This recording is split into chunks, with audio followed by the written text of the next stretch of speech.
आकाशवाणी भोपाल से प्रस्तुत हैं प्रादेशिक समाचार।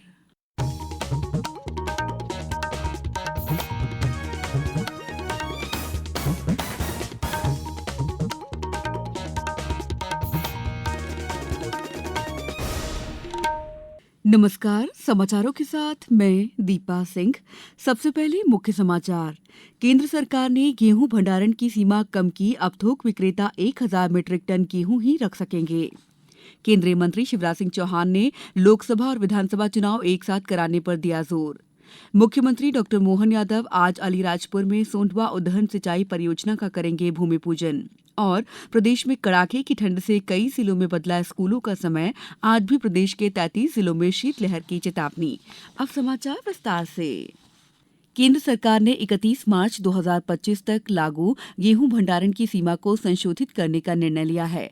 समग्र खाद्य सुरक्षा का प्रबंधन करने और जमाखोरी रोकने के लिए केंद्र ने सभी राज्यों और केंद्र शासित प्रदेशों में व्यापारियों, थोक और खुदरा विक्रेताओं के लिए गेहूं के भंडारण की सीमा घटा दी है।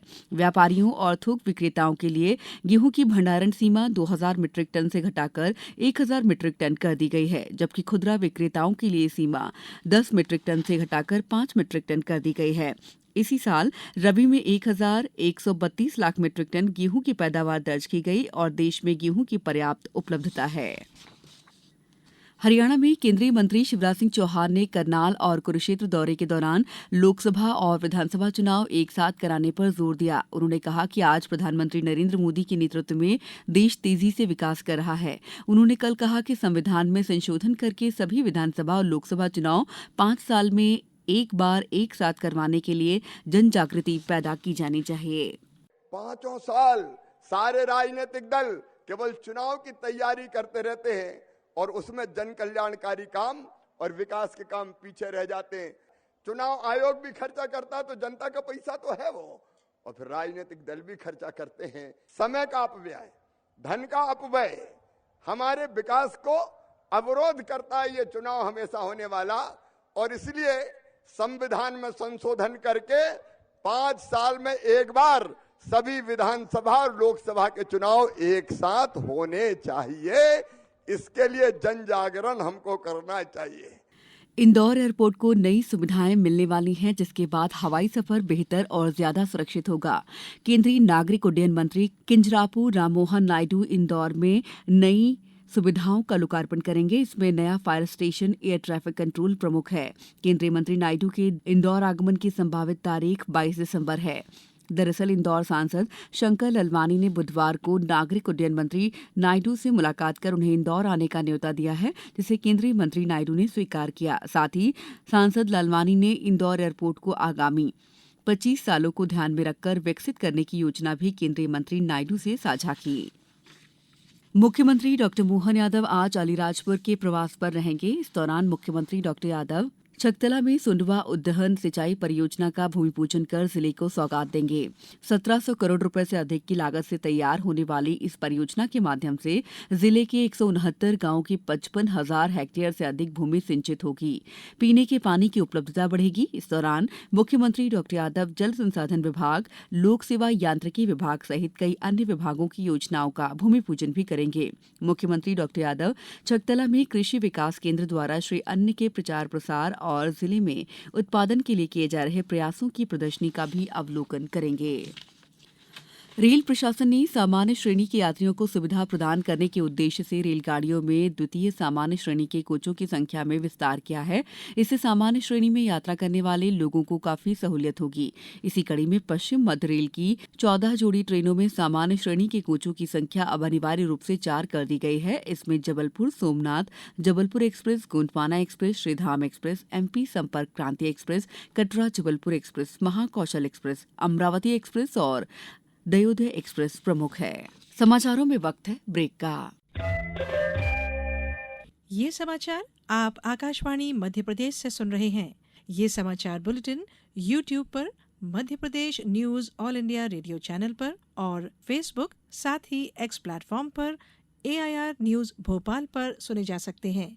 इसके अलावा आप हमारी वेबसाइट newsonair.gov.in पर अथवा न्यूज ऑन AIR ऐप पर भी समाचार सुन सकते हैं। ब्रेक के बाद समाचारों में आपका एक बार फिर स्वागत है। मुख्यमंत्री डॉक्टर मोहन यादव कल उज्जैन में गीता जयंती के अवसर पर अंतर्राष्ट्रीय गीता महोत्सव में शामिल हुए। इस अवसर पर उन्होंने कहा कि हमने तय किया है कि प्रदेश में भगवान श्री कृष्ण के जहां जहां चरण पड़े हैं, श्री कृष्ण पाथेय बनाकर उन सभी स्थानों को तीर्थ के रूप में विकसित किया जाएगा।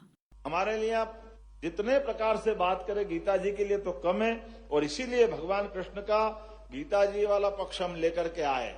तो हमने तो अपनी सरकार बनने के बाद ही लाइन तय कर ली थी। हमने कहा भगवान ने जहां जहां लीलाएं की है, श्री कृष्ण पाथेय बना करके उसको तीर्थ बनाने का काम हमारी सरकार के द्वारा किया जाएगा। क्योंकि ये हम अपने उन ऐसे गौरवमय शिष्य को याद कर रहे हैं भगवान गीता के माध्यम से, जिनके अपने उस पक्ष को हम लाना चाहते हैं कि शिक्षा की परंपरा से मध्य प्रदेश और देश का कैसा नाता है।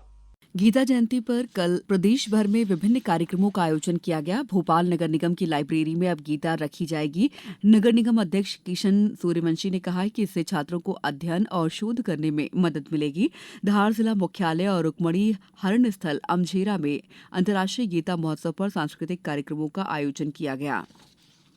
मध्य प्रदेश ऊर्जा विभाग के अधीन विभिन्न 6 बिजली कंपनियों में 2,573 पदों के लिए हो रही भर्ती के लिए परीक्षा मार्च 2025 में कराने की तैयारी है। परीक्षा एमपी ऑनलाइन द्वारा ली जानी है। इसके फॉर्म 24 दिसंबर से ऑनलाइन लिए जाएंगे। सभी फॉर्म जमा होने के उपरांत परीक्षा तिथि की विधिवत घोषणा कर दी जाएगी। प्रबंध निदेशक सुश्री रजनी सिंह ने बताया कि परीक्षाओं को लेकर सिलेबस भी आगामी 1 सप्ताह में वेबसाइट पर अपलोड कर दिया जाएगा।